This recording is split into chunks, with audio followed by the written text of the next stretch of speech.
بسم اللہ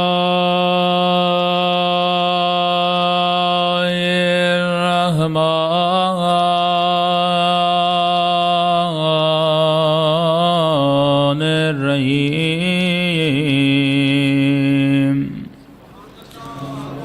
الحمد للہ رب العالمین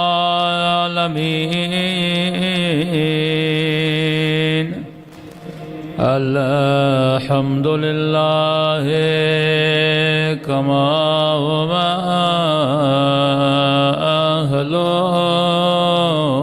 أهله الصلاة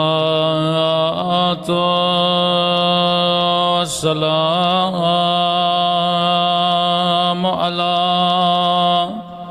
سيد المرسلين وخاتم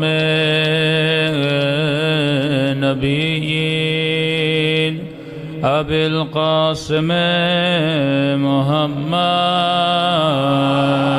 اللهم صل على محمد وعلى آله الطيبين الطاهرين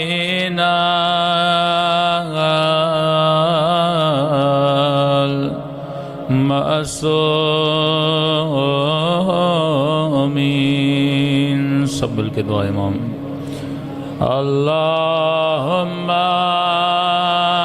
کل ولیک حجت ابن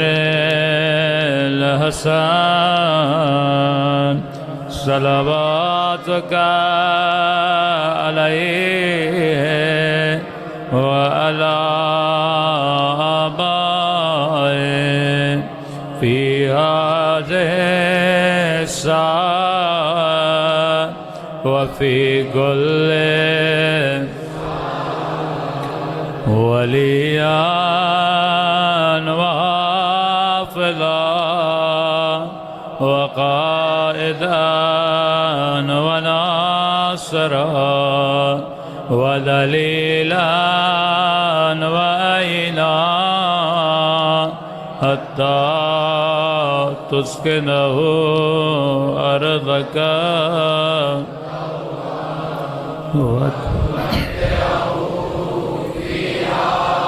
طويلا برحمتك يا أرحم الراحمين صلوات پڑھیں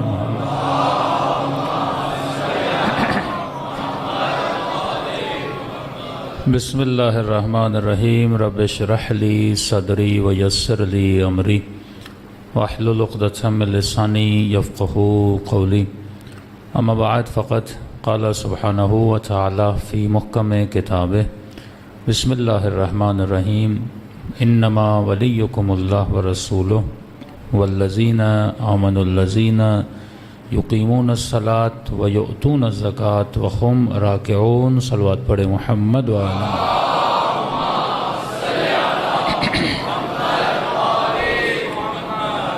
دعا ہے پروردگار عالم ہم سب کی عبادتوں کو اپنی بارگاہ میں قبول فرمائے اور جس مقصد زندگی کی خاطر ان مجالس میں تشریف لاتے ہیں خدا ان مقاصد میں بھی ہم سب کو کامیابیاں نصیب فرمائے مسلسل ولایت نظری اور ولایت عملی پہ گفتگو ہو رہی ہے کہ خدا نے انسان پر 3 ولایتوں کو واجب کیا فرمایا انما ولیکم اللہ میں اللہ تمہارا ولی ہوں والرسول میرا رسول تیرا ولی ہے تیسرا وہ تیرا ولی ہے جو حالت رکوع میں زکوٰۃ دیتا ہوا نظر آ جائے تو جب پہلی ولایت کا اعلان ہوا تو ہم نے اظہار ولایت کرتے ہوئے کہا لا الہ الا اللہ دوسری ولایت کا اعلان ہوا تو ہم نے اظہار ولایت میں کہا محمد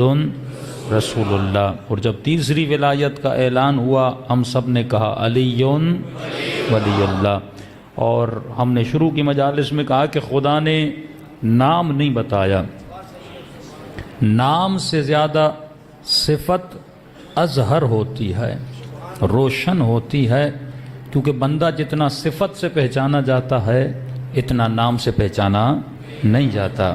مثلا اس مجمع میں 10 لوگ ہوں گے علی کے نام والے، لیکن اگر ان 10 علیوں میں ایک سخی ہو تو وہ زیادہ پہچانا جاتا ہے، تو بندہ صفت سے زیادہ پہچانا جاتا ہے۔ اسی طرح قرآن کی طرف آئیے تو خدا بھی جب لعنت بھیجتا ہے تو صفت بتاتا ہے، مثلا جھوٹوں پہ اللہ کی لعنت، ظالموں پہ اللہ کی لعنت، غلط تہمتیں لگانے والوں پر اللہ کی لعنت۔ اب مسلمان تاریخ میں جا کے دیکھے تہمت کس نے لگائی تھی، جھوٹ کس نے بولا تھا؟ تو تعصب کی بنیاد پہ ہم نے کبھی مولا علی کو نہیں مانا۔ یہ سوچ جو ڈیولپ کی جا رہی ہے بعض حلقوں کی طرف سے، یہ سوچ وہابیت والی سوچ ہے۔ شیعہ اگر مولا علی کو مانتا ہے تو مولا کی صفات کی وجہ سے، مولا علی ہیں اپنی صفات کی وجہ سے۔ اللہ بھی جب اپنا تعارف کرواتا ہے تو 99 نام بتاتا ہے۔ اب بندے کو اللہ سے محبت ہو تو کیسے ہو؟ کہتا ہے میں سمیع ہوں، میں بصیر ہوں، میں کریم ہوں، میں رحمان ہوں، میں رحیم ہوں، میں قدیر ہوں، میں علیم ہوں۔ تو جب صفات کا پتہ چلے گا تو میں عاشق خدا بنوں گا نا۔ تو ہم نے مولا علی سے تعصب میں عشق نہیں کیا، اور اگر کوئی تعصب میں کر رہا ہے اس کا عشق عشق نہیں ہے، بت پرستی ہے۔ کہ کئی مجالس میں پہلے میں نے کہا تھا کہ شخصیت پرستی حرام کیوں ہے؟ وہ چاہے عالم کی ہو، وہ چاہے مولوی کی ہو، وہ چاہے ہسٹوریکل کسی بھی شخص کی ہو۔ جب آپ شخصیت پرست بن جاتے ہیں کہ ہمارے یہاں آج اکثر نوجوان بھائی یہ فلاں مولانا کو پسند کرتا ہے، یہ پسند اور ہے لیکن شخصیت پرستی اور ہے۔ جب بندہ شخصیت پرست بن جاتا ہے پھر اس کا عیب بھی عیب نہیں لگتا۔ یہ سب سے بڑا نقصان ہے شخصیت پرستی کا۔ اس لیے فرمایا کہ صفات کو پسند کرو۔ اب یہ صفات عالم میں ہوں تو بھی پسند ہونی چاہیے، ایک تنظیمی جوان میں ہوں تو بھی اچھی ہونی چاہیے، ایک نہ ماننے والے میں بھی ہوں تو بھی اچھی ہونی چاہیے۔ حاتم طائی مسلم نہیں تھا، لیکن معصوم نے فرمایا کہ مولا یہ جنت میں جائے گا جہنم میں جائے گا؟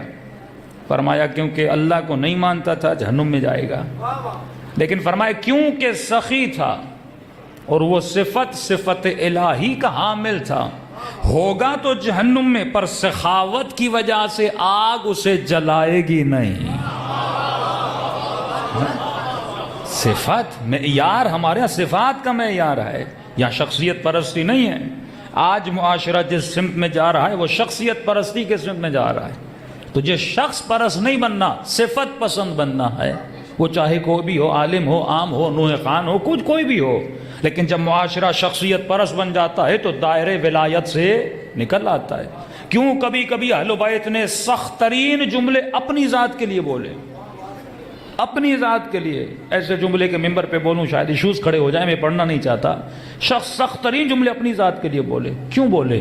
اس لیے کہ تم اگر اہل بیت سے محبت بھی کر رہے ہو تو اہل بیت کے کردار کی وجہ سے۔ سلمان اگر سلمان بنا، نہ سید ہے نہ بنو ہاشم ہے، لیکن فرمایا منا اہل البیت۔ یہ منا اہل البیت کیوں تھا؟ کیونکہ سلمان میں اہل بیت والی صفات تھیں کہ دنیا جب سلمان کو دیکھتی تھی تو سلمان یاد نہیں آتا تھا، دنیا کو علی یاد آتے تھے۔ جب رسول خدا سے پوچھا یا رسول اللہ من اہل البیت کیوں کہا؟ فرمایا کیونکہ سلمان نے زندگی میں کبھی اپنی آرزو نہیں کی، ہمیشہ وہی چاہا جو میں نے چاہا اور علی نے چاہا۔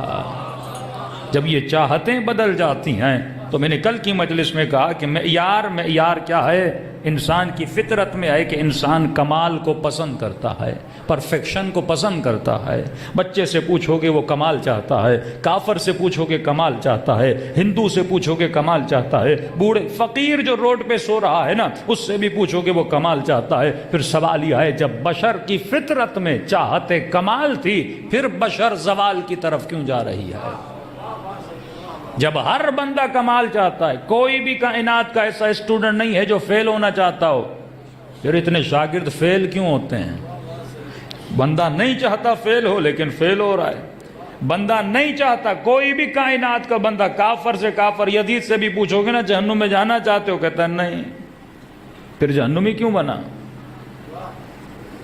فطرت میں کچھ ہے پر عمل میں یہ کچھ اور کرتا ہے۔ اس کی وجہ ہے کہ میں نے کہا شیطان کا کام ہے ریپلیسمنٹ کرنا۔ شیطان کبھی بھی یہ آپ کو نہیں بولے گا کہ آج مجلس کرواؤ یزید کے نام پہ، اسے پتہ شیعہ کبھی کریں گے ہی نہیں، یہ مر جائیں گے، یزید کے نام پہ کون مجلس کرتا ہے؟ تو شیطان کیا کرے گا؟ مجلس سے نہیں روکے گا لیکن ریپلیسمنٹ کرے گا۔ سادہ سی مثال، ریپلیسمنٹ کیسے کرے گا؟ اب آپ سے کہے گا قصیدہ پڑھو، آپ قصیدہ پڑھو گے، کہے گا دھن یزید والی لگاؤ،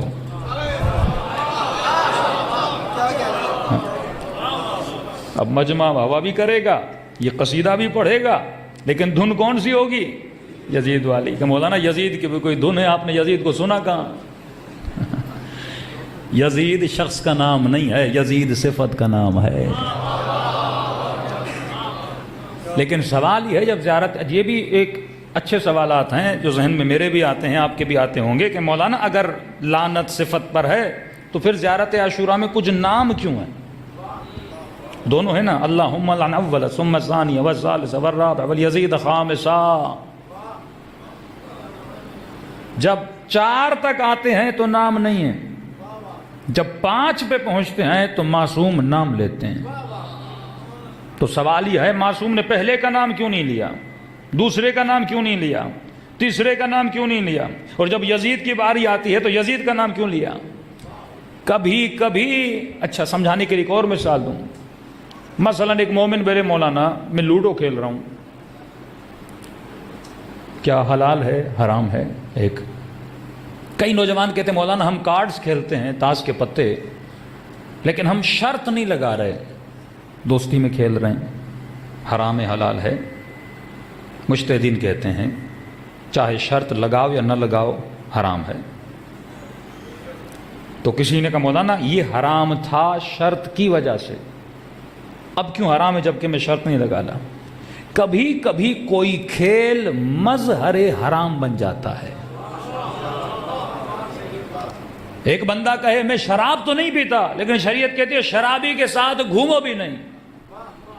جس ٹیبل پر وہ شراب پی کر گیا تیری نگاہوں کے سامنے، اس ٹیبل پر بیٹھ کر اگر کھانا کھاؤ گے، کھانا کھانا حرام ہے۔ کیوں؟ خاص گلاس جو ہیں شراب والے، اس گلاس میں پانی بھی پیو گے تو حرام ہے۔ کبھی کبھی کوئی چیز برائی کا مظہر بن جاتی ہے۔ مثال کے طور پہ کس شرابی کے ساتھ گھومنا حرام ہے؟ ہر شرابی کے ساتھ نہیں۔ ایک بندہ شراب پیتا ہے، آپ کو پتا ہے شراب پیتا ہے، لوگوں کو نہیں پتا، اس کے ساتھ گھوم سکتے ہو، اس کے ساتھ سفر کر سکتے ہو، لیکن ایک وہ شرابی ہے کہ ہر بندے کو پتا ہے۔ اب جب اسے دیکھتے ہیں نا تو انہیں یہ یاد نہیں آتا، شراب یاد آتی ہے۔ یعنی اس نے خود کو مظہر برائی بنا دیا ہے، جس طرح سلمان نے خود کو مظہر اہل بیت بنا دیا تھا، تبھی منا اہل بیت بنا نا۔ تو جب کوئی شخص کسی صفت کا مظہر بن جاتا ہے تو جب اس پہ لعنت بھیجی جاتی ہے یا اس کے پورے مظہر کے صفت پہ لعنت بھیجی جا رہی ہے۔ جن کا نام نہیں لیا وہ مظہر برائی نہیں تھے، جو کرتے تھے چھپ کے کرتے تھے، شریعت کا ظاہراً خیال رکھتے تھے، لیکن یزید ایک ایسا حکمران تھا جس کا نام آتے ہی ذہن میں برائی کا تصور آتا تھا، جو مظہر برائی بن چکا تھا۔ جو افراد مظہر برائی بن جائیں، معصوم فرماتے ہیں ان کا نام لے کر بھی لعنت کرو، کیونکہ یہ اس شخص پہ لعنت نہیں ہے، اس برائی پہ لعنت ہے جس کا وہ مظہر بن چکا ہے۔ آج جب کسی کو بولا جائے نا ظالم نہ بنو، تو بڑے سے بڑے سیاستدان کیا کہتے ہیں؟ ہم یزیدی نہیں ہیں۔ لفظ یزید کا معنی تو ظلم نہیں ہے نا، لفظ یزید کا معنی تو ظلم نہیں ہے کہ میں یزیدی نہیں ہوں۔ اس کا مطلب یہ نہیں کہ میں یزید کا بچہ نہیں ہوں، میں یزید کے قبیلے سے نہیں، اس کا مطلب میں یزیدی نہیں، مطلب میں ظالم نہیں۔ اب یزید از اکول ٹو ظلم، یزید مظہر ظلم بن چکا ہے، جس طرح حسین مظہر صبر بن چکا ہے، جس طرح مولا حسین مظہر شجاعت بن چکے ہیں، جس طرح مولا علی مظہر بہادری بن چکے ہیں، کہ جہاں علی کا نام آتا ہے وہاں بہادری کا تصور آتا ہے۔ تو جب مظاہر بدل جاتے ہیں تو وہاں پہ یہ چیزیں جمع ہو جاتی ہیں۔ تو شیطان یہ نہیں کرے گا کہ آپ کو یہ بولے کہ مثلا یزید کی مجلس کرواؤ، وہ ریپلیسمنٹ کرتا ہے، آپ کو قصیدہ پڑھوائے گا لیکن وہ قصیدہ جس کی دھن یزیدی ہو، مطلب وہ دھن جو انسان کے ذہن میں رحمان کا تصور نہ لائے، شیطان کا تصور لائے، جس کے پیچھے بھی فلسفہ شریعت میں ہر وہ چیز جو حلال و حرام ہے اس کے تصورات کو سمجھا کرو۔ مثلا میں یہاں پہ لفظ میں بڑا پاور ہوتا ہے، ایسے ہی معصومین نے مثلا گانے کو حرام نہیں کیا کیونکہ وہ تمہارے خیال کو پاک و پاکیزہ کر کے ولایت کی وادیوں میں چلانا چاہتے تھے، تبھی فرمایا اے انسان لفظ میں بڑا پاور ہے۔ اب یہاں پر میں لفظ کربلا جب لیتا ہوں تو آپ کا ذہن کہاں جاتا ہے؟ فوراً ذہن کہاں گیا؟ یعنی سیکنڈز کا بھی فاصلہ نہیں ہے، یہاں لفظ نکلا یا ذہن منہ ہوا کربلا کی طرف۔ حالانکہ یہ بھی نہیں کہوں کہ ذہن چلا، جب میں لفظ لیتا ہوں گویا کربلا ذہن میں تھی،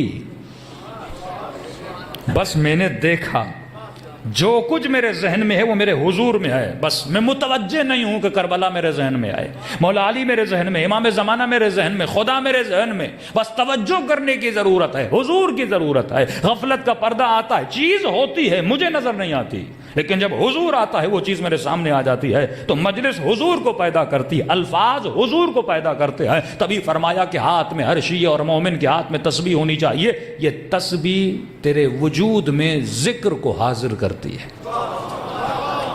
جب تسبیح کو دیکھتے ہو تو فوراً ذکر یاد آتا ہے، جس طرح جہاں جہاں امام بارگاہ پہ نظر پڑتی ہے تو مولا حسین کا ذکر یاد آتا ہے، اسی طرح جس جس گھر پہ عباس کا علم نظر آتا ہے تو فوراً غازی عباس یاد آ جاتے ہیں۔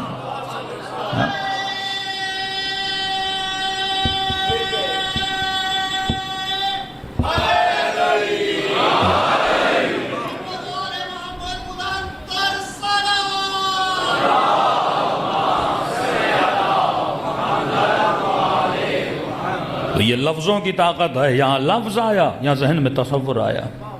اب سوال یہ ہے، ایک بندہ قصیدہ حسین پڑھے لیکن دھن انڈیا کے گانے کی لگائے، تو نام حسین ہے لیکن جب دھن کسی گانے کی ہوگی تو ذہن کہاں جائے گا؟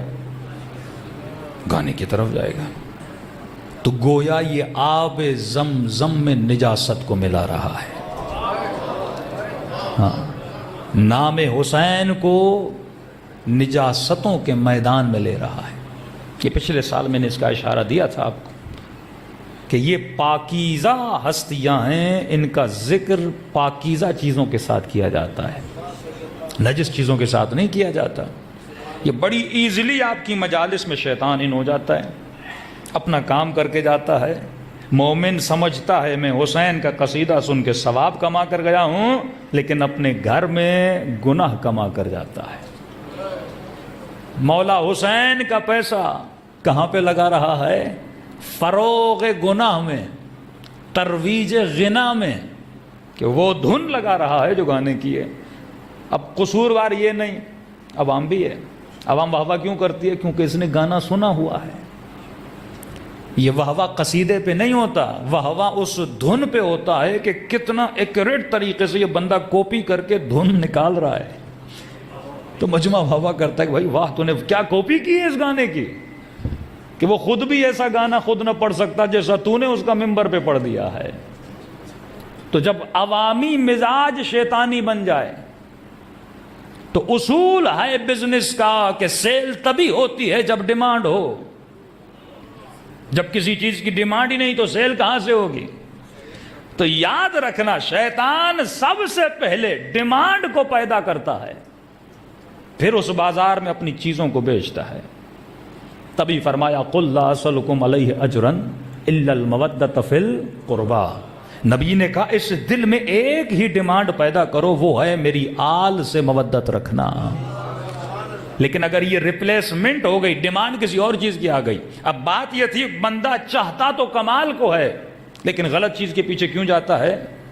کیونکہ جس چیز کو شیطان، کمال کو تو بدل نہیں سکتا لیکن شیطان اس کی فطرت کو مسخ نہیں کرے گا، کہے گا اس کے اندر ڈیمانڈ ہے، یہ کمال چاہتا ہے، لہٰذا وہ کمال کی جگہ کو بدل دے گا۔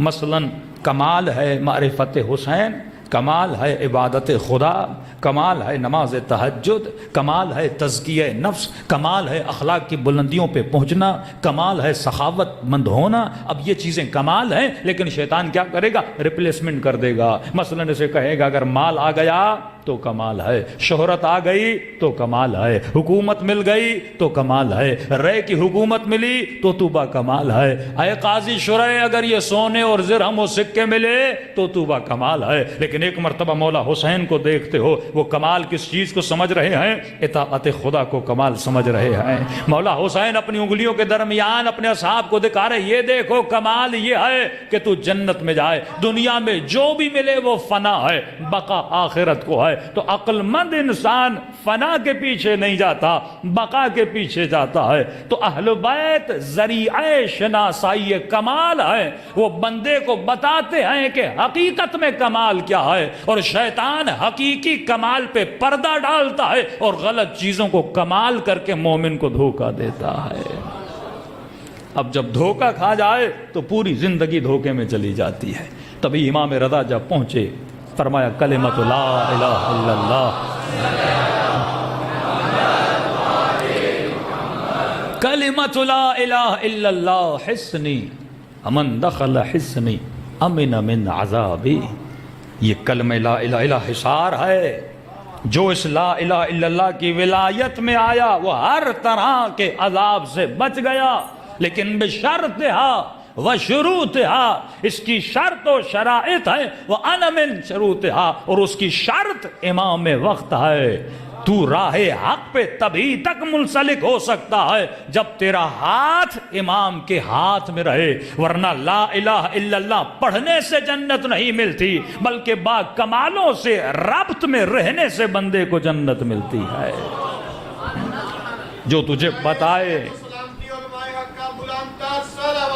اللہم صلی علی محمد، جو تجھے سکھائے، جو تجھے بتائے کہ کمال ان چیزوں میں نہیں ہے، کمال راہ حق میں ہے، اور پہچان وہ کون سی چیز ہے جسے ملنے سے تو با کمال بن جائے گا۔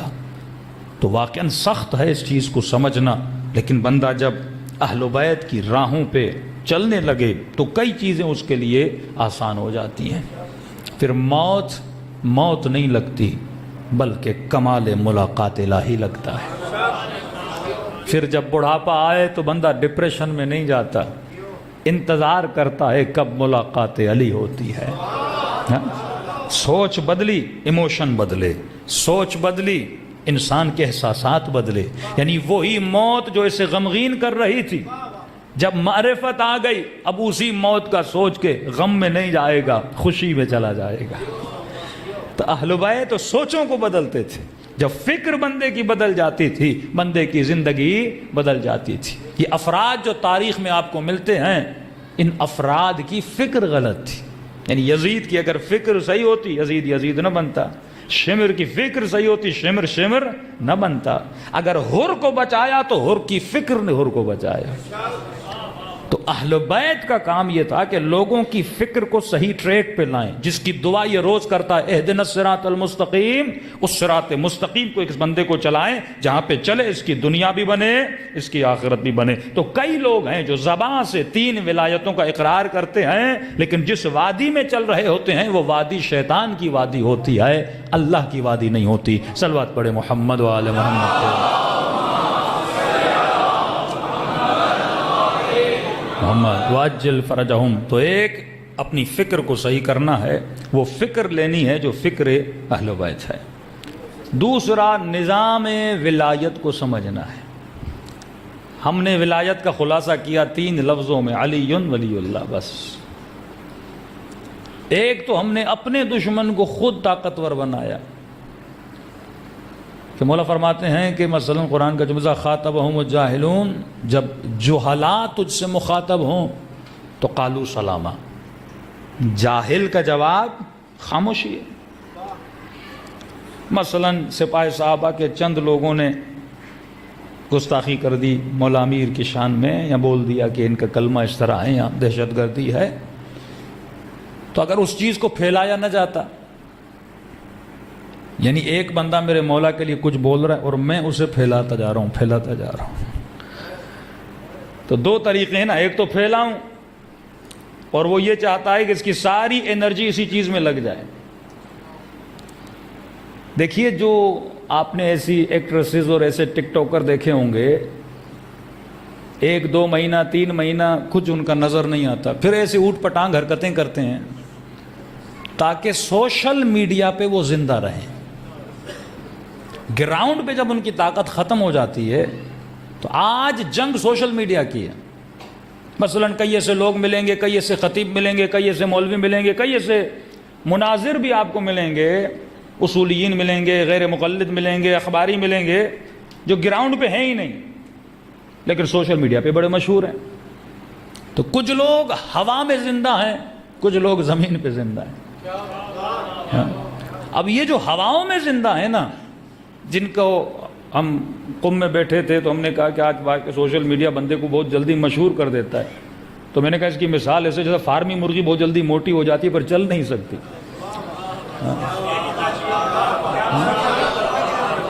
تو یہ جب گراؤنڈ میں آتے ہیں چل نہیں پاتے کیونکہ فارمی مرغیاں ہیں، موٹے بہت جلدی ہو جاتے ہیں۔ اسی طرح یہ ٹک ٹاکر یا مختلف جگہوں پہ مختلف مولوی بھی آپ کو ملیں گے، یہ ایک ذریعہ ہے، ابزار ہے خود کو مشہور کرنے کا، اور اسی شہرت کے پیچھے پیسے لگاتے ہیں، ٹیمیں بناتے ہیں، سب کچھ کرتے ہیں۔ تو اب ظاہر ہے اسے وہاں پہ زندہ رہنے کے لیے کوئی ایشو پھینکنا ہے، اور ہم اس ایشو کو پھیلا کر اس کا مقصد کیا کر دیتے ہیں، پورا کر دیتے ہیں۔ اب دیکھیے 2 طریقے ہیں دشمن علی کو خوار کرنے کے۔ تصور کیجئے یہ دشمن علی ہے، یہ مولا علی ہے۔ ایک تو طریقہ یہ ہے میں اسے برا بھلا کہوں، تو اس سے کیا ہوگا، جب میں اسے برا بھلا کہوں گا تو ظاہر ہے 4 اس کے بھی ہوں گے حامی، وہ مجھے برا بھلا کہیں گے، پھر کمنٹس پہ کمنٹس، پھر باتوں پہ باتیں۔ ایک تو یہ طریقہ ہے جس سے اختلافات بھی ہوں گے، جھگڑے بھی ہوں گے، سب کچھ ہوگا۔ دوسرا طریقہ یہ ہے میں اسے چھیڑوں نہیں، میں صرف علی کو پڑھوں، میں اسے چھیڑوں نہیں، میں مولا علی کو اتنا پڑھوں۔ اب علی یہاں ہے، یہ تو ویسے بھی نظر نہیں آئے گا۔ ہم فضول میں ان لوگوں کو اہمیت دیتے ہیں۔ آپ پڑھو کہ مولا کا علم کیا تھا، مولا کا اخلاق کیا تھا، آپ پڑھو امام زین العابدین کی دعائیں کیا تھیں، آپ پڑھو امام حسین کی دعائیں عرفہ میں کتنے معارف تھے، آپ اتنے معارف پڑھو۔ اب ظاہر ہے جو سننے والا آئے گا، اگر میں اس کو ڈسکس کروں گا کل یہ مجلس میں نہیں آئے گا کیونکہ اس کے دل میں اس کی محبت پڑی ہوئی ہے۔ لیکن اگر میں مولا علی کو اتنا پڑھوں گا کل وہ اپنے مفتی کے پاس جائے گا، بھائی ان میں اگر کچھ تھا تو مجھے بتا، وہ اتنا پڑھ چکے ہیں۔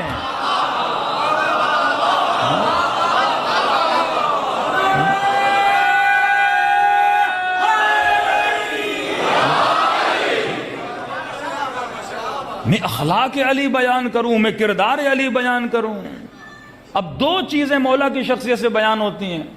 اب ایک بندہ تاریخ کی جنگوں کو اٹھاتا ہے، مثلا خیبر پڑھتا ہے، خندق پڑھتا ہے، کئی ایسی چیزیں پڑھتا ہے، یا 90s میں 80s میں کچھ نقطے لگتے تھے جن کو ہم مناظراتی نقضی نقطے کہتے تھے، جو آج نہیں چلتے۔ آج علم کا زمانہ ہے، آج لوجک کا زمانہ ہے کہ ایک بڑا بزنس مین اہل سنت کا مولانا میں مکتب کو پڑھنا چاہتا ہوں، دیکھنا چاہتا ہوں۔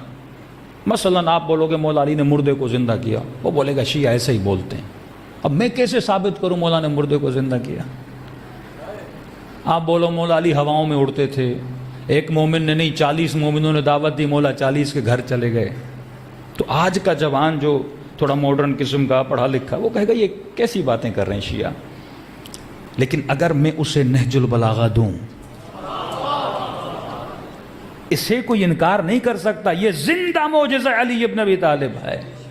میں اسے مولا کا وہ خطبہ دکھاؤں جس میں نقطہ نہیں، جس میں الف نہیں، یہ علم علی ابن ابی طالب ہے.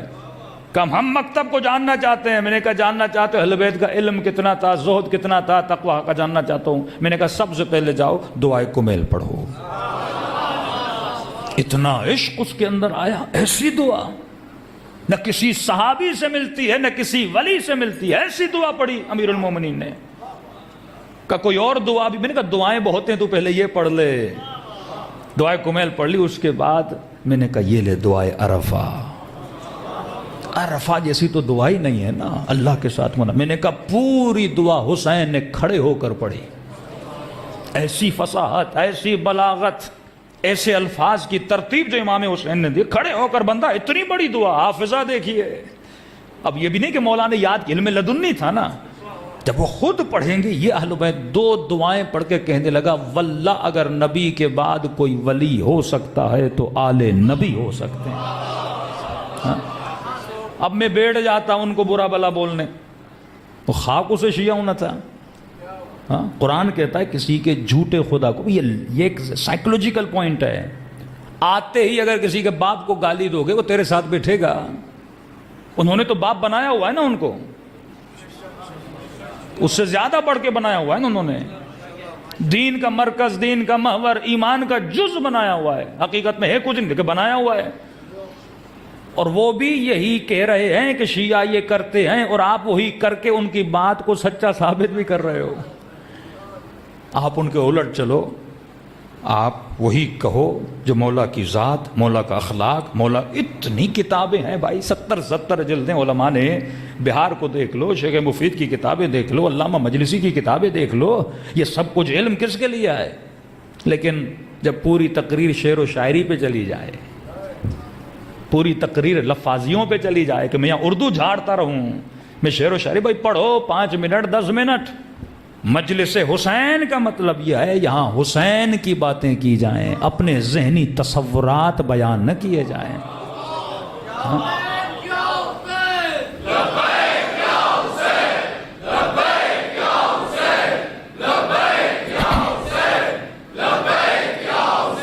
صلوات پڑھے محمد.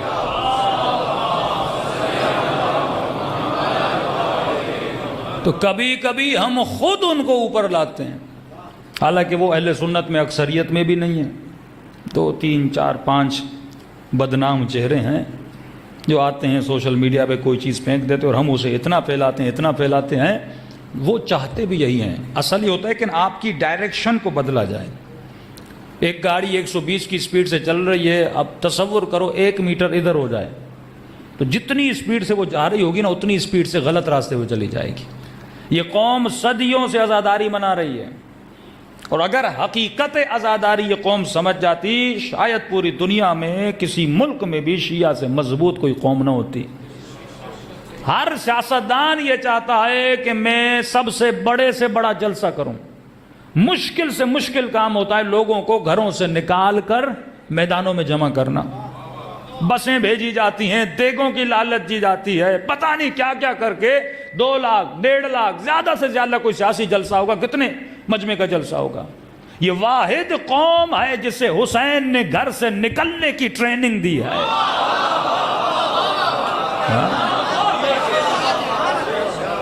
یہ ریولیشن ہے، یہ تجھے ٹریننگ دے رہے ہیں کہ نکلو اپنے حق کے لیے. یہ ٹریننگ ہے. شیعہ کا حق مارا جائے اس پر واجب ہے اپنے حق کے لیے نکلے. لیکن اگر عزاداری کو میں نے کل کہا تھا نا، یہ اچھے عبادی کاموں کو رسم بنا رہے ہیں. سوال یہ ہے کہ یہ شیعہ جلوس کے لیے نکلتے ہیں، 40 واک سے حکومت کو کیا مسئلہ ہے؟ آپ سوچئے تو صحیح نا. یہی مسئلہ ہے کہ اس قوم کو اگر نکلنے کی عادت ہو گئی نا، کل شیعوں کا چھوٹا سا ایشو بھی ہوگا، یہ ہزاروں بات کون کنٹرول کرے گا؟ دنیا کی بڑی سی بڑی فوج بھی ہو نا، 20 لاکھ مجمع کو بھی کنٹرول نہیں کر سکتی، 10 لاکھ کو بھی کنٹرول نہیں کر سکتی، 5 لاکھ کو بھی کنٹرول نہیں کر سکتی. آپ کیا سمجھتے ہیں ایران میں انقلاب آیا تھا وہ 70 ملین لوگ نکلے تھے؟ نہیں. زیادہ سے زیادہ 4 ملین 5 ملین لوگ روڈوں پہ نکلے تھے، انقلاب آ گیا۔ 1 ملین لوگ بھی نکلے نا تو انف ہے۔ جب طاہر القادری یہاں پہ آئے تھے یہ پرسپشن تھی، اگر 10 لاکھ لوگ طاہر القادری لا دیتا تو حکومت کو گرا دیتا۔ لوگوں کا پاور ہوتا ہے، لوگوں میں طاقت ہوتی ہے، اور یہ طاقت امام حسین نے آپ کو دی۔ یہ سوچ دی کہ صرف مرد نہیں، بچے نکلتے ہیں، بوڑھے نکلتے ہیں، خواتین نکلتی ہیں۔ یہ جذبہ، یہ ٹریننگ ہے نا، جب آپ ٹرینڈ ہو جاؤ گے۔ لیکن اس ٹریننگ کا فائدہ کب ہے؟ اب ایک مرتبہ آپ نکلتے ہو نام حسین پہ۔ اب یہاں پہ غور کرنا، یہ مین پوائنٹ ہے جو شیعت کی طاقت کا پوائنٹ ہے۔ آپ کو نکال رہا ہے نام امام حسین۔ حسین ہے یا امامت شیعت کا قبلہ ہے۔ ہماری ولایت کا مطلب ہے آپ کی زندگی کی جو ڈائریکشن ہے وہ امامت ہے۔ مثال کے طور پہ میں نماز پڑھوں، میں روزہ رکھوں، میں قرآن پڑھوں، کس ڈائریکشن میں پڑھوں گا؟ جو امام کہے، یہ ڈائریکشن ہے۔ اب شیعت میں تشہد کا مسئلہ آیا، مختلف مسائل ہوئے، بگڑے کیوں؟ کیونکہ ڈائریکشن نہیں تھی۔ جب تک امام زندہ تھا تب تک آپ کو ڈائریکشن تھی۔ رسول خدا جب تک زندہ تھے یہ سارے اصحاب ایسے تھے، کیونکہ ڈائریکشن سنگل تھی۔ لیکن جیسے رسول پردہ پوش ہو کے دنیا سے چلے جاتے ہیں، اب کتنی ڈائریکشنیں بنی؟ مہاجرین کی الگ، انصار کی الگ، مولا علی کے چاہنے والوں کی الگ، ڈائریکشنیں مختلف بن گئی۔ تو مسلمان کو یہ نہیں پتا۔ اب جو عام مومن ہے، اب ایک آدمی تو پڑھا لکھا ہے، عالم کو پتا ہے مجھے کہاں جانا ہے۔ اب جو مجمع میں سال میں 10 مجلسیں، 20 مجلسیں، 40 مجلسیں سنتا ہے، اسے کیا پتا کہ ڈائریکشن کیا ہے؟ تو رسول خدا عام لوگوں کے لیے کلی ڈائریکشن دے کر گیا۔ جنرل ڈائریکشن وہ یہ تھی کہ علی مع الحق والحق مع علی، علی حق کے ساتھ ہے، حق علی کے ساتھ ہے۔ یہ مت دیکھنا حق کہاں جا رہا ہے۔ اس جملے پہ غور کیجئے گا۔ یہ کیوں کہا کہ یہ مت دیکھنا؟ کیا حق اور علی جدا ہیں؟ کہ رسول خدا اس طرح فرما رہے یہ مت دیکھنا کہ حق کہاں جا رہا ہے۔ مطلب میرے جانے کے بعد بڑی بڑی شخصیات جنہیں تو حق سمجھتا تھا، جن کا اٹھنا بیٹھنا میرے ساتھ تھا، اب ایک مرتبہ جب میں چلا جاؤں گا، مثال کے طور پہ جیسے قائد اعظم چلے گئے تو قائد اعظم کا رائٹ اینڈ لیفٹ جو بڑی بڑی شخصیات تھیں، قوم تو ان کے پیچھے لگی نا۔ اب وہی آپس میں لڑ پڑے تو قوم کیا کرے؟ لیکن اگر قائد اعظم یہ بول جاتے بھائی میرے بعد فلاں بندہ حق کے ساتھ ہے، تیری نگاہ میں مثلا یہ 4 یہ 5 لوگ حق کے ساتھ ہیں، فرمایا بس علی حق کے ساتھ ہے، حق علی کے ساتھ ہے۔ مثلا کسی ایسی شخصیت کو جسے تو حق بھی سمجھ رہا ہو، اگر وہ کہیں اور جائے تو اسے نہ دیکھنا، علی کو دیکھنا۔ اور اس کے سپورٹ میں جناب عمار کی وہ روایت تو صحیح بخاری میں موجود ہے کہ عمار جنت کی طرف بلائے گا اور وہ لشکر جہنم کی طرف بلائے گا۔ عمار کس لشکر میں تھے؟ علی کے لشکر۔ علی کس کے ساتھ تھے؟ حق کے ساتھ۔ یعنی ذات علی قبلہ ہے، ذات علی محور ہے۔ کتنی بڑی بڑی شخصیات ہو، یہ مت دیکھنا وہ کہاں جا رہی ہیں، یہ دیکھنا کہ علی ابن ابی طالب کہاں جا رہے ہیں۔ تو ہر وہ بندہ کامیاب رہا جس نے سخت ترین حالات میں قبلہ کسے بنایا؟ محور، مرکز کسے بنایا؟ ڈائریکشن کون تھا؟ علی ابن ابی طالب۔ اب جب علی کے پیچھے چلے گا تو یہ سیدھا راستہ ہے، اب یہ گمراہ نہیں ہوگا، اسے ڈائریکشن دی گئی ہے۔ گوگل میپ بھی ہے نا، آپ کو ڈائریکشن دیتا ہے نا، اسی ڈائریکشن پہ چلو گے تو آپ اپنے مرکز تک پہنچو گے، اپنی منزل تک پہنچو گے، اپنی جہاں پہ جانا چاہتے ہو وہاں پہنچو گے۔ تو مولا علی کو حق بنایا۔ اب مولا علی چلے گئے، امام حسن آئے، شیعہ پھر تقسیم ہوئے۔ شیعہ تو نہیں تھے، محب کہوں، تقسیم ہوئے۔ کچھ گئے امام حسین کے پاس، کہنے لگے کہ حسین آپ قیام کریے، حسن صلح کر رہے ہیں، لہذا ہم آپ کا ساتھ دیں گے۔ امام نے، یعنی ایک زمانے میں اگر 2 امام بھی ہوں پر ڈائریکشن ایک ہوتی ہے۔ ایک وقت میں 2 امام ہیں پر ڈائریکشن ایک ہے۔ امام حسین نے فرمایا جو حسن کہے وہ حسین کا قبلہ ہے۔ یعنی امام بھی جسے ڈائریکشن بنا رہے ہیں وہ وہی ہے جو امام حسن کہہ رہے ہیں، کیونکہ 2 ڈائریکشن ہوگی، قوم تقسیم ہو جائے گی۔ پھر آتے ہیں کربلا میں امام حسین، کئی ڈائریکشنیں بنی، یہ بنتی رہی ہر زمانے میں، لیکن ہر وہ بنے جو حسین کے پیچھے لگے، حبیب وہ بنے جو حسین کے پیچھے لگے۔ کوفے کا قیام کیوں بگڑا؟ ذرا سوچئے کہ وہ کوفہ جو اتنا مولا حسین کو خط لکھ چکا، سلیمان سردی، مختلف ڈائریکشنیں بن گئیں۔ کچھ نے کہا کہ ہم بیعت مسلم کرتے ہیں، کچھ نے کہا ہم انتظار حسین کرتے ہیں، جبکہ خط لے کر آئے تھے جو مسلم کہے سمجھو میرا نمائندہ ہے، جو یہ ڈائریکشن دے اس پہ تجھے چلنا ہے۔ زمانہ چلتا گیا 7ویں امام کا زمانہ، مولا زندان میں 14 سال زندان میں، آرگنائزیشن آف لا سب سے زیادہ جو وکیل بنائے امام موسیٰ کاظم نے، سب سے زیادہ جس امام کو خمس دیا جاتا تھا امام موسیٰ کاظم، لیکن مولا تو زندان میں، پیسہ کن کے پاس جا رہا ہے؟ وکلا کے پاس جا رہا ہے۔ اب ظاہر ہے کچھ دیندار، کچھ غیر دیندار، کچھ متدین، کچھ غیر متدین تھے۔ امام پردہ پوش ہو کے چلے گئے۔ امامت کسے ملنی تھی؟ امام رضا کو۔ اپنوں نے کہا، دیکھیے ڈائریکشن کی بڑی اہمیت ہے، انہوں نے کہا کہ نہیں، امام رضا امام نہیں ہے۔ بچوں کو سمجھائیے کہ مولا کا رقب غریب الغربا کیوں ہے؟ کیا پیسے میں غریب ہیں؟ اہل بیت پیسے کے اعتبار سے کبھی غریب رہے ہی نہیں ہیں، کائنات ان کی ہے۔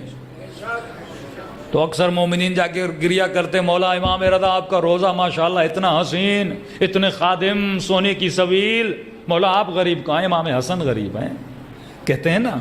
تو اس کے ذہن، پھر میں کہتا ہوں کل میں نے لفظ پہ پڑھا تھا نا، اب لفظ کا مفہوم اسے پتہ ہی نہیں، یہ سمجھتا غریب کا مطلب ہے کہ مولا کی قبر بنی نہیں ہوئی اور مولا کا روزہ بنا نہیں ہوا۔ بھئی غریب کا مطلب یہ نہیں ہے، اس معنی میں کوئی بھی اہل بیت غریب نہیں تھا، اس معنی میں۔ پھر امام کو غریب الغربا کیوں کہا جاتا ہے؟ لقب ہے ایک معصوم کا، غریب الغربا۔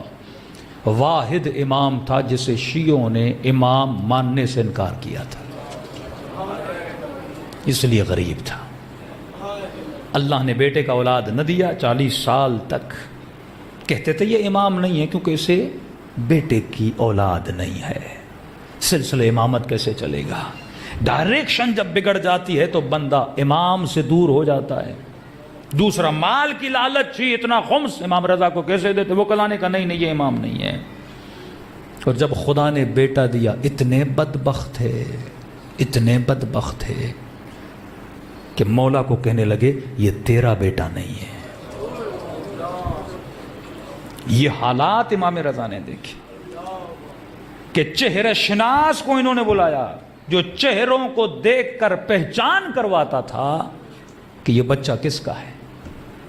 امام گئے، وہ اپنی حقانیت کو ثابت کرنے کے لیے جھجکتے نہیں ہیں۔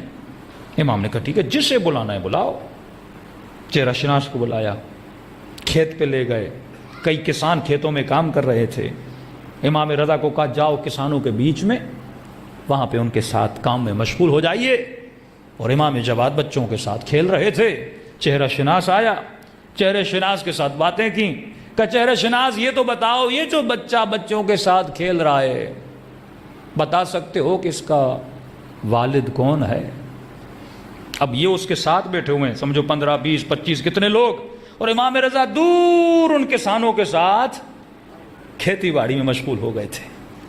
اس نے ایک مرتبہ چہرہ انور امام جواد کو دیکھا، پھر ان کے مکروہ چہروں کو دیکھا، کہا ان میں سے کوئی نہیں۔ پھر اس نے چہرہ گھمایا، دور کسانوں کو دیکھا، نگاہ انور چہرہ امام رضا کو دیکھا، کہ خدا کی قسم اگر اس بچے کا کوئی باپ ہے تو یہ ہے۔ یہاں پہ جتنے وہ شیعہ جو کنفیوز شیعہ تھے، انہوں نے ان کی ملامت کی، تمہیں شرم نہیں آتی؟ اتنے سالوں سے تمہیں ہمیں گمراہ کر کے رکھا۔ تبھی غریب الغربا بولا جاتا ہے۔ غیر تکلیف دیں، اتنی تکلیف نہیں ہوتی، لیکن کوئی اپنا تکلیف دے کر جائے، یہ مولا کی غربت تھی۔ اتنے سالوں تک قبلہ بنتا رہا امام زمانہ، غیبت صغرا، 4 نائب آئے، مولا سے شیعہ نہیں مل سکتے تھے، تو امام نے ڈائریکشن جو شیعوں کی بنائی وہ کن کی طرف بنائی؟ نائبان خاص کی طرف بنائی۔ شرعی مسئلہ ہو، کوئی بھی مسئلہ ہو، میرے نائب خاص سے پوچھنا۔ شیعہ پوچھتے تھے، خط جاتا تھا، جواب خود نہیں دیتے تھے، امام سے لکھوا کے لاتے تھے، اور یہ امام نے جواب دیا۔ اب 300 اور 300 سال سے زیادہ عرصہ غیبت صغریٰ کا گزر چکا، اب مولا جا رہے ہیں غیبت کبریٰ میں، شیعوں کی ڈائریکشن کا کیا ہوگا؟ یہ مین پوائنٹ ہے۔ اب شیعوں کے قبلے کا کیا ہوگا؟ بھائی امام زمانہ نہیں ہے تو مولا کا نائب ہے، مجھے جو بھی مسئلہ ہوگا میں نائب سے پوچھوں گا، امام تک میری رسائی ہوگی۔ اب امام زمانہ جا رہے ہیں، اس بازار میں ہر بندہ اٹھے گا اور مجھے نئی ڈائریکشن دے گا، تو مجھے کیسے پتا چلے مجھے کس کو فالو کرنا ہے؟ تو امام کہہ کر کے وَلِلْعَوَامِ، عوام پر واجب ہے کہ تقلید کرے تاکہ ڈائریکشن معین رہے۔ کس کی کریں؟ سائنن لنفسہ، جو ایسا ہو جس میں ہوا و ہوس نفس نہ ہو، جس نے ذات کا تزکیہ کیا ہو، جس کے وجود میں خوف خدا ہو، جو بری شہرت والا نہ ہو، نیک پاک ساز شہرت والا ہو، دنیا کہے یہ متقی ہے، یہ پرہیزگار ہے، ہم نے اسے گناہ کرتے ہوئے نہیں دیکھا، اور علمی اعتبار سے مضبوط ہو، ہمارے اخبار میں سب سے زیادہ مہارت، اخبار کا مطلب ہماری جتنی روایات ہیں اس کا علم رکھتا ہو۔ اب جب تک ہم غیبت کبریٰ میں ہیں، یہ تیرا قبلہ ہے۔ اب آتا ہوں شیطان کی طرف۔ شیطان کو پتا ہے کہ شیعوں کے دلوں میں دو چیزوں کی بڑی محبت ہے، ایک شیعہ کے دل میں محبت علی ہے، دوسرا شیعہ کے دل میں محبت امام زمانہ ہے۔ اب دونوں ذرائع سے اس قوم کو گمراہ بڑی آسانی سے کیا جا سکتا ہے، کیونکہ اس کے اندر ڈیمانڈ ہے اس چیز کی۔ تو دو فتنے شیعوں میں ہوئے، یا مولا علی کے نام پہ فتنہ کرے گا، یا امام زمانہ کے نام سے اس قوم کے جوانوں کو اٹریکٹ کرے گا۔ بڑا ہاٹ ٹاپک ہے نا امام زمانہ، ہر جوان پسند کرتا ہے، مولانا امام زمانہ پہ پڑھیے، امام زمانہ پڑھیے۔ تو کئی ایسے مولوی، کئی ایسے خطیب، کئی ایسے پیر، کئی ایسے مرشد، کئی ایسی خانقاہیں بنانے والے، یا علی کے نام پہ یا امام زمانہ کے نام پہ۔ اچھا مولا علی کے نام پہ جو کر رہے ہیں وہ تو برملا ہے، لیکن بڑی خفیہ طریقے سے امام زمانہ کے نام پہ کام کیا جا رہا ہے۔ مثلا آپ کے ساتھ اچھی باتیں کریں گے، ادب ہونا چاہیے، اہل بیت کے نام مثلا ادب سے لینے چاہیے، بیویوں کے نام نہیں لینے چاہیے، مثال دے رہا ہوں۔ رزق حلال کی بات کریں گے، کھانا اپنا ہونا چاہیے، زمینیں اپنی ہونی چاہیے۔ اب لوگوں کو امام زمانہ کے نام پہ کہ ہر گھر میں مولا کی کرسی ہونی چاہیے، ہر ہفتے محفلیں سجانی چاہیے، اچھے، یہ سارے اچھے کام ہیں، میں برائی نہیں کر رہا، یہ سارے اچھے کام ہیں، اچھے کاموں کے ذریعے اٹریکٹ کریں گے۔ ایک جوان مجھ سے کہنے کا مولانا نام نہیں لوں گا، فلاں فلاں ہے، بڑی امام زمانہ کی باتیں کرتا ہے، ہمیں اتنا اٹریکٹ کرتا ہے امام زمانہ کی طرف۔ میں نے کہا جو بھی ہو، میں کسی کا نام نہیں لے رہا، ایکس وائی زیڈ، جو بھی ہو، امام زمانہ کی بات کر رہا ہے اچھی بات ہے، مولا علی کی بات کر رہا ہے اچھی بات ہے، اہل بیت کی بات کر رہا ہے اچھی بات ہے، لیکن جو بھی ایسی باتیں کرے سب سے پہلے اس کے قبلے کا اس سے پوچھنا۔ اگر اس کا قبلہ صحیح ہے تو بندہ صحیح ہے۔ کہ مولانا قبلہ کیا؟ میں نے کہا یہی پوچھنا، تقلید کرتا ہے کہ نہیں۔ اس وقت یہ شیعت کا قبلہ ہے۔ قبلے سے مطلب یہ آپ کی ڈائریکشن ہے، اگر آپ اس ڈائریکشن میں چل رہے ہو تو آپ صحیح ہو، اور اگر یہ آپ کی ڈائریکشن نہیں ہے، جو کچھ کرو وہ غلط ہے۔ گویا اسی طرح ہے کہ بندہ وضو نہ کر کے جتنی بھی نمازیں پڑھے، نمازیں غلط ہیں۔ یہ شیعت کی ڈائریکشن ہے۔ اب کس مجتہد کی تقلید کرنی ہے آپ کا پرسنل ایشو ہے۔ امام نے امام نے صفات بتائی ہیں، صفات۔ علی کے تعارف کے لیے جب صفات کافی ہیں تو کیا مجتہد کے تعارف کے لیے صفت کافی نہیں ہے؟ امام نے صفات نکالو، یہ صفات ہیں۔ تو بڑے سے بڑا متقی، بڑے سے بڑا ذاکر، بڑے سے بڑا امام زمانہ کا تعارف کروانے والا، اس سے یہ پوچھو قبلہ آپ تقلید کس کی کرتے ہو؟ ایک بہت بڑے چینل پہ ایک بندہ بیٹھا تھا، اس نے کہا مولانا بڑی اچھی باتیں کرتا ہے، ہم بلاتے ہیں۔ میں نے کہا اسے یہ پوچھو تقلید، جب تقلید کا سوال، اس نے بات ایسی گول کی، گویا ایک دروازے سے آیا دوسرے دروازے سے نکل گیا۔ میں نے کہا یہی پتہ چلا نا اس کا قبلہ اہل بیت والا نہیں ہے۔ اس نے اپنا قبلہ، اپنی سوچ، اپنی ذات کو بنایا ہوا ہے، یہ اپنی ذات کے اندر جی رہا ہے، یہ علی کی ولایت کے اندر نہیں جی رہا۔ ولایت اطاعت سکھاتی ہے۔ اور کون سی قومیں کامیاب ہوئیں؟ اب آتا ہوں جلوس کی طرف۔ اب امام حسین کے نام پہ آپ کے اندر ایک جذبہ ہے کہ آپ جلوس نکالتے ہو، ہزاروں کی تعداد میں نہیں، لاکھوں کی تعداد میں لوگ باہر نکلتے ہیں، دنیا کا کوئی سیاستدان کسی کو نکال نہیں سکتا، لیکن کس کے نام پہ آتے ہو؟ مولا حسین کے نام پہ۔ تو آج امام حسین ظاہری طور پر تو نہیں ہے نا کہ ہمیں جب ضرورت پڑے بلائیں. یہ تو کچھ ڈیٹس ہیں جن میں ہمیں ٹریننگ دی جاتی ہے کہ جب ظلم کے خلاف نکلنا ہو، مظلوم کی حمایت میں نکلنا ہو تو بیوی بچوں خاندان کے ساتھ باہر نکلنا ہو. آج اگر اس ٹریننگ یافتہ جوان کو کہیں بلانا ہو، مثلا میں نے ایک بندے کو بندوق چلانا سکھا دی، ٹریننگ دے دی، لیکن اب میدان جنگ میں اسے بلاؤں تو کیسے بلاؤں؟ یہ تو سال میں ایک ہی بار نکلتا ہے. لیکن اگر اچانک سے جنگ ہو گئی تو میں اسے کیسے نکالوں گا؟ اچانک سے کوئٹہ میں سانحہ ہوا، میں شیعوں کو کیسے نکالوں گا؟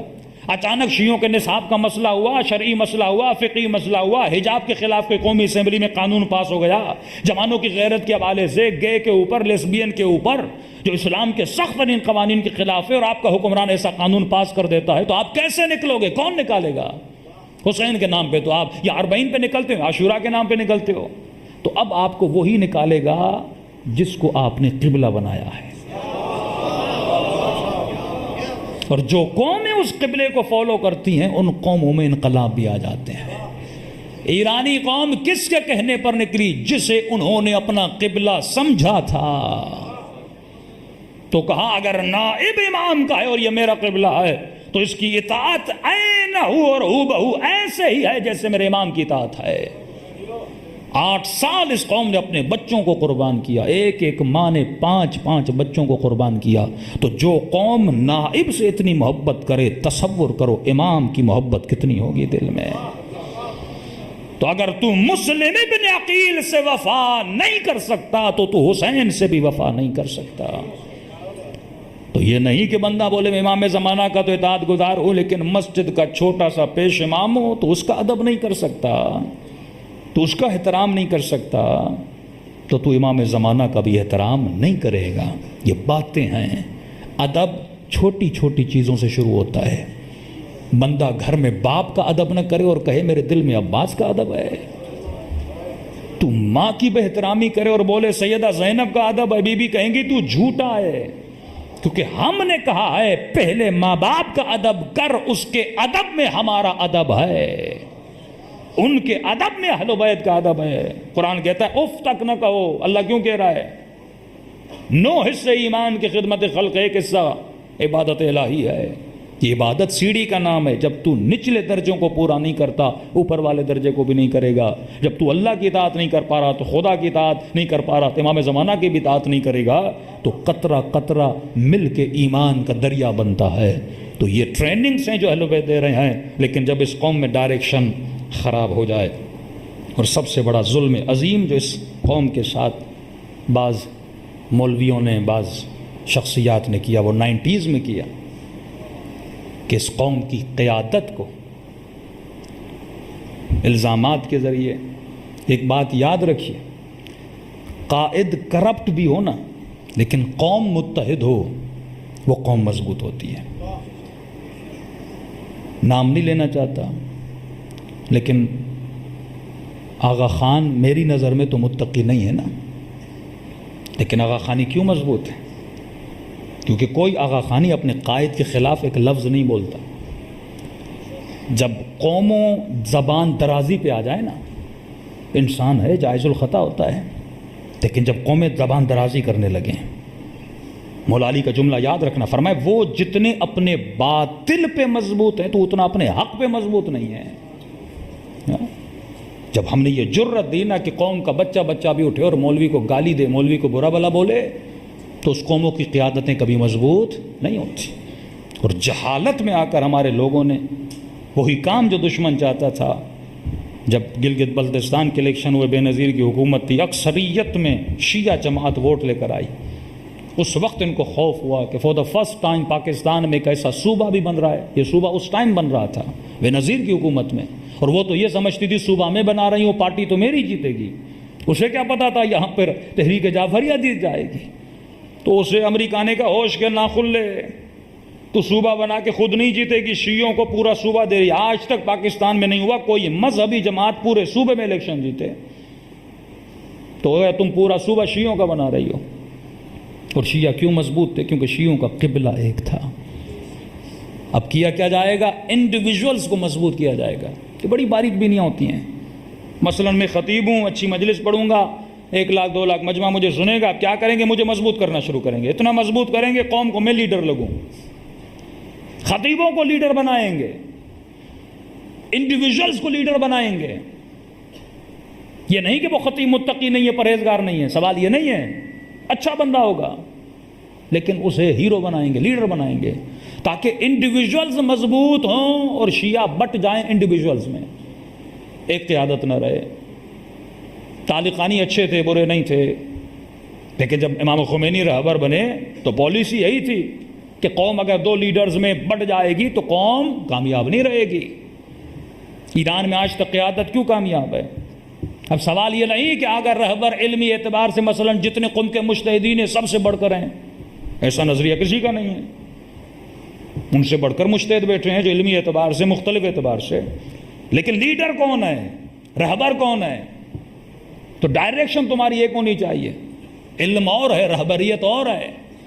قاضی شورے کے پاس بھی بڑا علم تھا لیکن اس کے اندر لیڈرشپ کا سینس نہیں تھا۔ تو جو لیڈر ہوتا ہے سیاسی سینس رکھتا ہے، شعور رکھتا ہے، اسے پتا ہوتا ہے کہ قومی حالات کیا ہیں، قومی مسائل کیا ہیں، مجھے کون سی پالیسیز بنانی ہے، کون سی پالیسیز نہیں بنانی، اسے ہڈن چیزوں کا پتا ہوتا ہے، اسے ہڈن خبروں کا پتا ہوتا ہے۔ لیکن قوم کا ہر بندہ اسے اپنی پالیسی بنانا شروع کر دے تو جب قوموں میں انڈیویجولز بڑھ جاتے ہیں تو قومیں کمزور ہو جاتی ہیں۔ اور 90 سے لے کر ابھی تک یہ کام کیا گیا کہ اس قوم میں انڈیویجولز بڑھائے گئے۔ بحیرہ کو دیکھیے، آغا خانیوں کو دیکھیے، کس طرح اپنی لیڈرشپ کے ساتھ ان کی سچائی ہے۔ ہاں، سال میں ہر شہر میں 1 دن میں وہ جاتے ہیں، میں واقعاً دیکھتا ہوں بحیرہ تو بہت مضبوط ہیں۔ ان کا اگر لیڈر بولے تمہیں یہ ٹوپی پہننا ہے، یہ کپڑے پہننے ہیں، وہ وہی چیز پہنتے ہیں۔ اور ہمارے اندر اتنی اطاعت نہیں ہے، اپنے لیڈرز کی۔ تو ان ذرائع سے قوموں کو توڑا جاتا ہے، کمزور کیا جاتا ہے۔ راز کامیابی یہ ہے کہ تیری ڈائریکشن ایک ہونی چاہیے۔ جب قبلے متعدد ہو جائیں گے تو بندہ کنفیوز ہو جاتا ہے، نماز بھی کس طرف پڑھنی ہے۔ یہ نہیں کہ خدا کعبے کے اندر ہے، تمہارے وجود میں نظم پیدا کرنے کے لیے اللہ نے کعبے کی ڈائریکشن دی۔ اسی طرح قومیں بھی منظم تبھی رہتی ہیں جب قوموں کی ڈائریکشن ایک رہتی ہے۔ صلوات پڑھے محمد و آل محمد پر۔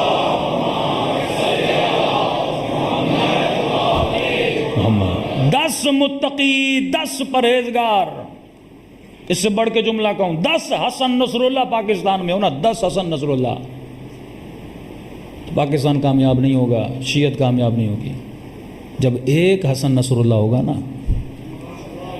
تب شیعہ کامیاب ہوگا۔ تم 10 متقی بناؤ، کچھ بھی نہیں ہوگا۔ لیڈر ایک ہوتا ہے، رہبر ایک ہوتا ہے۔ بات صرف اتنی سی ہے جو لوگوں کو سمجھ نہیں آ رہی۔ آپ کتنے بھی اس ملک میں کارنامے کر لو، کتنا بھی اس ملک میں محنت کر لو، لیکن جب تک قیادت ایک نہیں بناؤ گے، جب تک قبلہ ایک نہیں بناؤ گے، جب ایک شخص پہ متحد نہیں ہوگے، تب تک تم کامیاب نہیں ہوگے۔ اور یہ مت سمجھو تمہارے لیے آسانیاں پیدا کی جا رہی ہیں، نہیں، وہ تیری محبت میں پیدا نہیں کی جا رہی، وہ انڈیویجولز کو مضبوط کیا جا رہا ہے تاکہ ملک بٹا رہے، شیعہ بٹے رہے۔ یہ سیاسی قیادت بھی ہو، جو بھی قیادتیں ہوں، ملک تب ٹوٹتے ہیں، صوبے تب ٹوٹتے ہیں۔ بنگلہ دیش کیوں بنا؟ جب قیادتیں 2 بنی تو ملک ٹوٹ جاتے ہیں۔ قوموں کو اسی طرح توڑا جاتا ہے، انڈیویجولز قیادتیں پیدا کی جائیں۔ اپنے مخالفوں کو دیکھیے، وہ مضبوط کیوں ہیں؟ کیونکہ ان کی قیادتیں ایک ہیں۔ ایران تب تک ہے جب تک ایک قیادت ہے، یہ ذہن میں رکھیے۔ جب ایران میں بھی 2 قیادتیں آئیں، نہ انقلاب رہے گا نہ وہاں پہ شیعت کا وہ مزاج رہے گا۔ جب تک آغا خامنئی ایک قیادت کے پیچھے یہ قوم چلے گی، اور اگر کل ایرانیوں نے بھی یہ غلطی کر دی تو ایران بھی باقی نہیں رہے گا۔ عراقیوں نے جب اسٹرینتھ دکھائی تھی نا، جب آغا سیستانی نے حکم دیا تھا، کیونکہ ایک ہی مجتہد تو بہت ہیں لیکن اسٹرانگ مجتہد جن کی زیادہ سے زیادہ عراق میں تقلید کی جا رہی ہے وہ آغا سیستانی ہیں، تبھی اس نے ایک حکم دیا، ساری قوم باہر نکل آئی، جہاد کا حکم دیا، یہ عراقی لڑنے لگے۔ تو وہ قومیں کیوں مضبوط ہیں؟ حزب اللہ لبنان یا لبنانی شیعہ کیوں مضبوط ہیں؟ کیونکہ قیادت ایک ہے۔ تو قیادت ایک ہو، مولا فرماتے سفر پر بھی جاؤ نا، لیڈر ایک بندے کو بناؤ۔ ایک قافلہ بھی 2 لیڈروں کے ساتھ نہیں چلتا، انجمنیں 2 لیڈروں کے ساتھ نہیں چلتی، امام بارگاہیں 2 لیڈروں کے ساتھ نہیں چلتی، تنظیمیں 2 لیڈروں کے ساتھ نہیں چلتی، تو شیعہ 2 3 4 5 6 لیڈروں کے ساتھ کیسے چل سکتے ہیں؟ تو اللہ نے عقل دی ہے، وَأَتَّبِرُ يَا أُولِي الْأَلْبَابِ۔ اگر تو عقل کا راستہ اختیار نہیں کرے گا، چھوٹا چھوٹا ذاکر لیڈر بننا شروع کر دے، قوموں کو ڈائریکشن دینا شروع کر دیں تو قومیں تباہ و برباد ہو جاتی ہیں۔ تو ولایت کا مطلب ہے سنگل ڈائریکشن، ولایت کا مطلب ہے طریق واحد، ولایت کا مطلب ہے ایک ہی راستے پر، ایک ہی طریقے پہ اپنی زندگی گزارو، اور جب زندگی اس طرح گزارتے ہو تو خدا تجھے حبیب ابن مظاہر بنا دیتا ہے۔ ڈائریکشن اگر بندے کی صحیح ہو، دیکھیں ہور غلط ڈائریکشن میں چل رہا تھا، تو جب تک اس ڈائریکشن میں تھا تو ہور جہنم کے راستے پر تھا۔ یہاں ہور نے 180 ڈگری ڈائریکشن کو بدلا، جب حسین مولا کی طرف جانا شروع کیا تو وہی ہور تھا جس نے زینب کو رلایا تھا، یہی ہور تھا کہ جب راستہ روکا تو اماریوں سے بیویوں کے رونے کی آوازیں آ رہی تھیں، لیکن جب ڈائریکشن بدلی وہی بیوی ہور کو دعائیں دینے لگی، حسین سینے سے لگانے لگے۔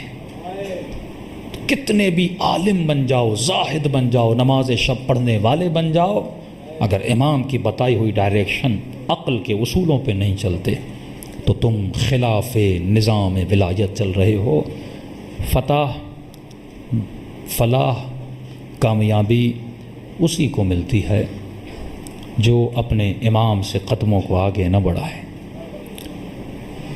جب تک اجازت نہیں تب تک عباس لبوں کو ہلاتے نہیں۔ اتنا ادب اپنے مولا کا، یہ اطاعت دلوں میں پیدا کرو، پھر دیکھو خدا مقام کیا عطا کرتا ہے۔ چند امام زادے ہیں جن کی بڑی اہمیت ہے، جب بھی زیارات پہ جائیں 3 امام زادے، یہاں امام زادے احمد چوتھے بھی ہیں۔ ایک حضرت عباس،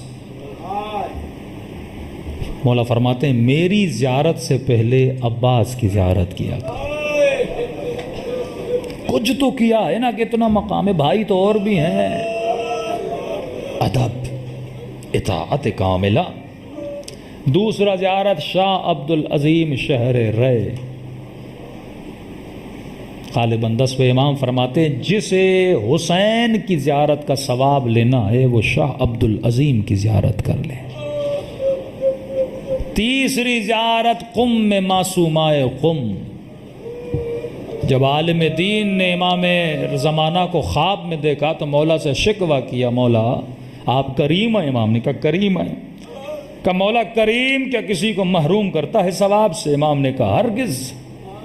رو کر کہنے لگا مولا آپ نے ہم شیعوں کو بی بی زہرا کی قبر سے محروم کیا ہے۔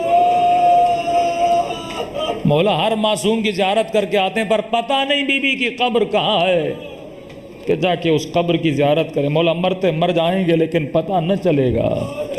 ہر ثواب لے کر جاتے ہیں مولا، لیکن یہ ثواب کہاں سے کمائیں؟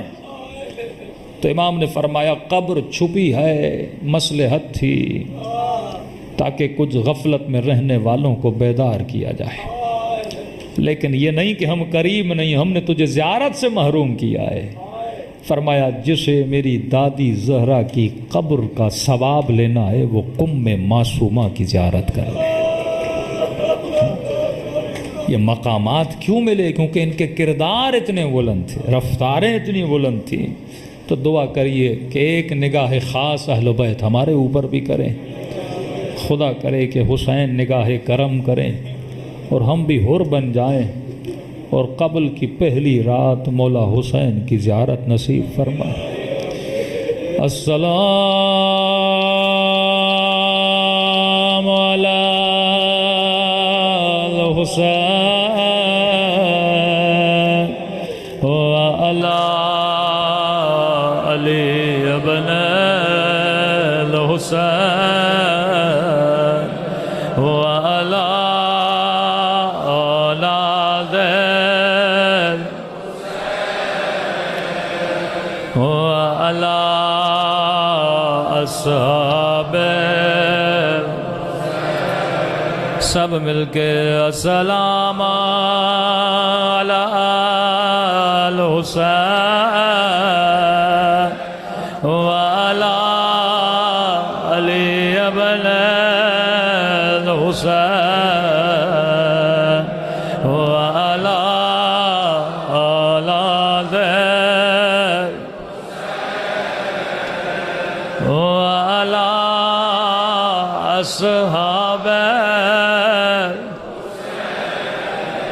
میرا سلام ہو زینب کی لٹی ہوئی چادر پہ،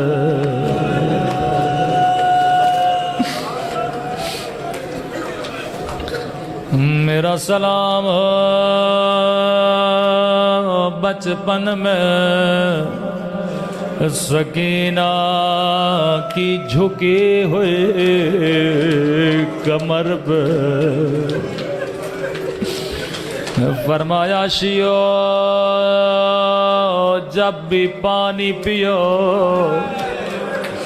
میری سکینہ کو یاد کیا کرو، ایک ایک گھونٹ کے لیے میری بچی کو تماچے مار گئے، لا یوم کا یوم کا یا ابا عبداللہ، مولا جیسی تکلیفیں آپ نے دیکھی کسی امام نے نہیں دیکھے،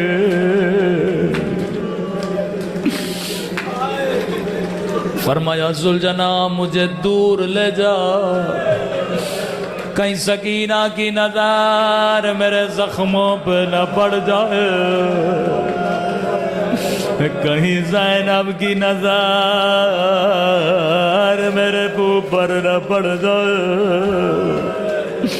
کربلا کی جو جب سے نیچی زمین تھی حسین وہیں پہ رک گئے، بی بی زینب نے کہا زمین کربلا مجھے اوپر لے جا، مجھے میرا ماں جایا نظر نہیں آتا،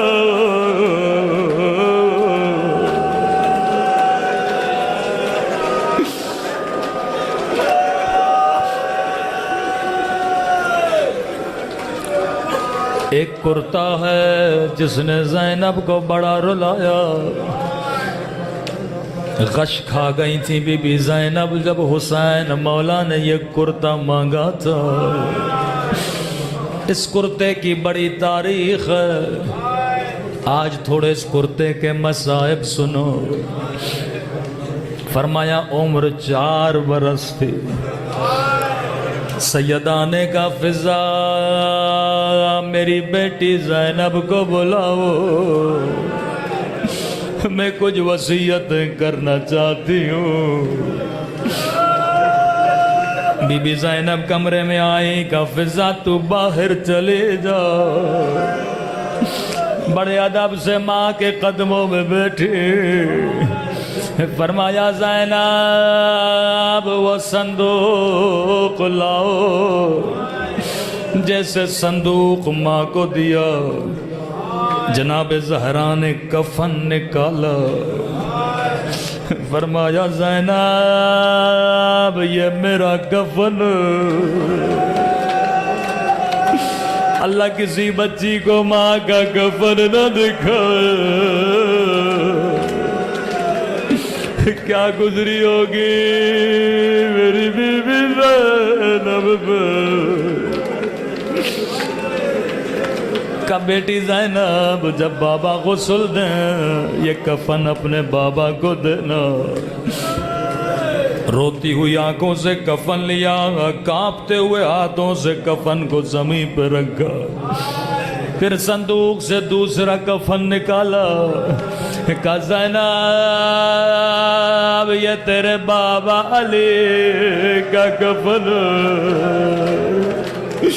بچپنے میں بابا کا کفن لیا،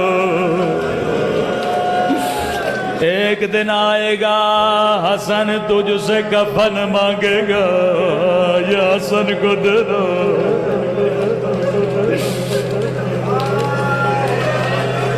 بی بی زینب فرماتی ہیں اب جو میں نے صندوق دیکھا تو صندوق خالی تھا، میں خوش ہو گئی، مطلب میں زندہ نہ رہوں گے، حسین میرے بعد زندہ رہیں گے، اگر ہوتا تو اماں حسین کا کفن دیتے، میں نے کہا الحمدللہ میں مر جاتی اگر حسین کو مرتا دیکھ دے. اسی خیال میں تھے کہ زینب وہ کرتا لانا. اما یہ کرتا کس کا ہے؟ زینب ایک دن آئے گا جب تیرا حسین تجھ سے دور جائے گا. او زینب جب حسین کرتا مانگنے آئے ماں کی طرف سے گلے پہ بوسہ دینا.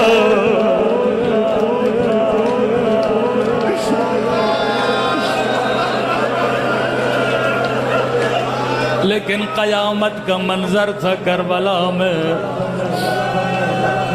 بہن سے کرتا مانگا, کرتا پہن کے حسین چلے گئے.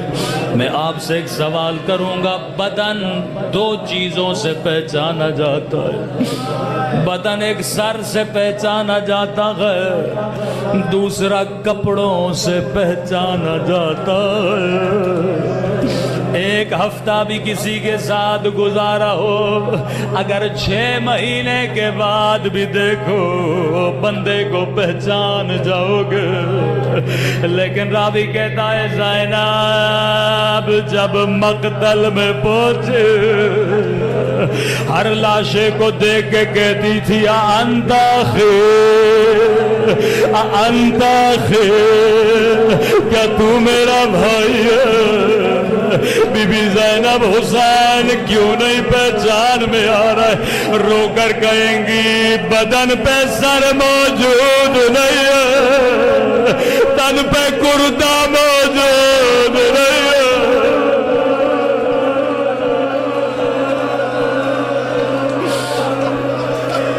میں اپنے حسین کو کیسے پہچانوں؟ جب ننھی سی سکینہ پہنچے ڈھونڈ ڈھونڈ کے تھک گئی پر کہیں بابا نظر نہیں آیا. کٹی ہوئی گردن سے آواز آئی الہیہ الہیہ, آئے میری دکھیاری بچی بابا کے قریب.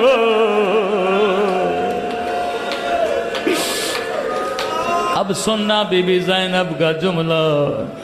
فرمایا دکھ اس بات کا نہیں تھا کہ غیروں نے نہیں پہچانا, دکھ اس بات کا تھا کہ اپنوں نے نہیں پہچانا.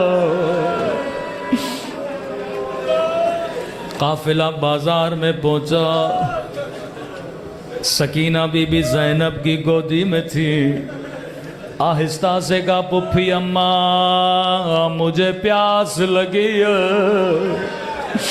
کہ سکینہ چپ ہو جا, یا پانی دینے والا کوئی نہیں, پتھر مارنے والے بہت. چھت پہ ایک مومنہ نے سن لیا, دوڑتی ہو گئی گلاس میں پانی بھرا, بی بی زینب کو دیا. قیدی بی بی میں تیری بچی کو پانی پلاؤں گے. سکینہ نے پانی پینا چاہا, کہتی ہے قیدی بی بی میرے مولا کا فرمان اللہ قیدیوں کی دعا رد نہیں کرتا. جب تیری بچی پانی پی لے میرے لیے کچھ دعائیں کر لینا. بی بی زینب نے کہا سکینہ پانی بعد میں پینا, ہم سید ہیں کسی کا احسان نہیں اٹھاتے, پہلے اس کے لیے دعا کرو. بچی نے پانی رکھا, ابھی تک چہرہ نیچے تھا, ننھا سا چہرہ اوپر کیا, ہاتھوں کو بلند کیا. مومنہ بتا کون سی دعا کرو؟ راوی کہتا ہے جیسے نگاہ زخمی کانوں پہ پڑ گئے, زخمی رخساروں پہ پڑ گئے, یہ اپنی ساری دعائیں بھول گئے. کہتی ہے قیدی بی بی دعا کرو اللہ میرے بچے کو کبھی تیری طرح یتیم نہ بنا.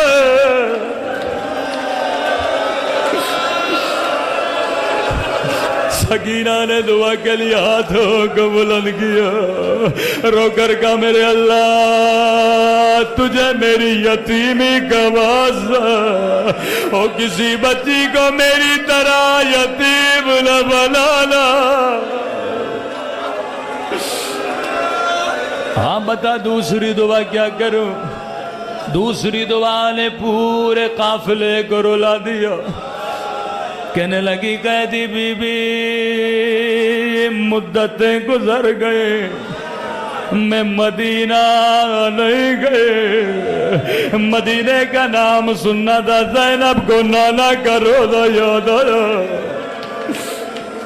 کہ مومنہ مدینے جا کر کیا کرو گی؟ کہتی ہے قیدی بی بی یہ بھی پوچھنے کی بات ہے، مدینے میں میرے رسول کا روزہ ہے، مدینے میں میرا حسین ہے، مدینے میں میرا عباس ہے، مدینے میں میری آقا زادے رہتی ہے۔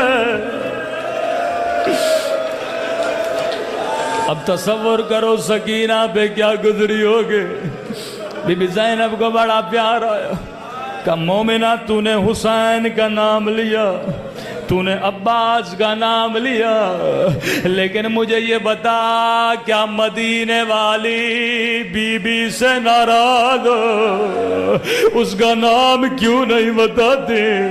کہتی ہے قیدی بی بی میری مجال، میں اپنی بی بی سے ناراض ہو جاؤں، لیکن میری مجبوری سمجھو، میں یہاں نام نہیں لے سکتی۔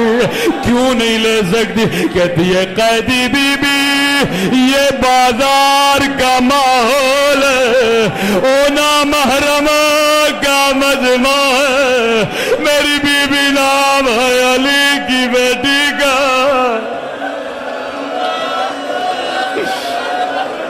زینب کو بڑا پیار آیا کہ مومنہ اگر میں دعا کروں تیری دعا یہیں قبول ہو جائے کیا کہو گی؟ کہ قیدی بی بی کیا کہنا چاہتی ہو؟ کہ اگر مدینے والے بازار میں نظر آئے، کہتی ہے قیدی بی بی زبان سنبھال کے بات کر، میری بی بی تجھ جیسی قید لے کہ بازاروں میں آئے، میری بی بی نام ہے عباس کی بہن کا۔ اتنا سننا تھا زینب کو جلال آیا، چہرے سے بالوں کو ہٹایا، کہا ام حبیبہ نہیں پہچانا، وانا زینب ارے وہ دن گزر گئے، میرا عباس مار گیا، او میرا حسین مار گیا۔ اللہ لعنت اللہ۔